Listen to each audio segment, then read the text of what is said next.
సంఘము క్రీస్తు శరీరము. క్రీస్తు శరీరంలో ఏ భేదాలు లేవు. మరి మనలో ఎందుకు భేదాలు ఉండాలి? సంఘాల్లో కులాల గురించి మాట్లాడొద్దు, సంఘాల్లో మతాల గురించి మాట్లాడొద్దు, సంఘాల్లో రిచ్నెస్ గురించి మాట్లాడొద్దు.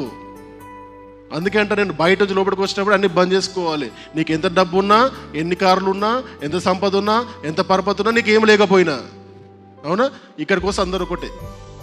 ఇక్కడికి వస్తే అందరూ ఒకటే. మేము బోధిస్తాము, బోధకు మనం వినాలి, దేవునికి సహవాసంలోకి రావాలి. బ్రదర్ సిస్టర్ అంతే, there is no other. Sir madam లేదు అక్కడ. పైన కూర్చున్న వాళ్ళు, కింద కూర్చున్న వాళ్ళు అందరూ ఒకటే. ఈ సహవాసము ఏ సంఘములో ఉంటుందో అది నిజమైన సంఘము, ఆది సంఘములో ఉన్నది.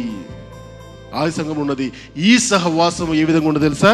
అపోస్తుల బోధ, తర్వాత సహవాసము. మూడోది రొట్టె విరుచుట. దాని యొక్క ప్రాముఖ్యత ఎంత గొప్పదంటే సంఘంలో ఒక పాత్ర అయిపోయింది రొట్టె విరవడం అనేది. క్రీస్తుని జ్ఞాపకం చేసుకోవడానికి అపోస్తల బోధ ఎంత అవసరమో, క్రీస్తుని ఒకరికొకరు, క్రీస్తు కొరకు ఒకరొకరు పురికొల్పుకోవడానికి సహవాసం ఎంత అవసరమో, క్రీస్తు యొక్క త్యాగాన్ని అర్థం చేసుకోవడానికి రొట్టె విరవడం కూడా అంతే అవసరం. నీ హృదయం ఈ విధంగా సిద్ధపడి రావాలి. క్రీస్తు నా కొరకు చనిపోయాడు, నా కొరకు చనిపోయాడు, లేదా క్రీస్తును రక్షించాడు, కాబట్టి నేను ఆయన జ్ఞాపకం చేసుకోవడానికి ఈరోజు నేను దీంట్లో నేను పాలు పొందుతానని ఆ ఇష్టంతో నువ్వు రావాలి.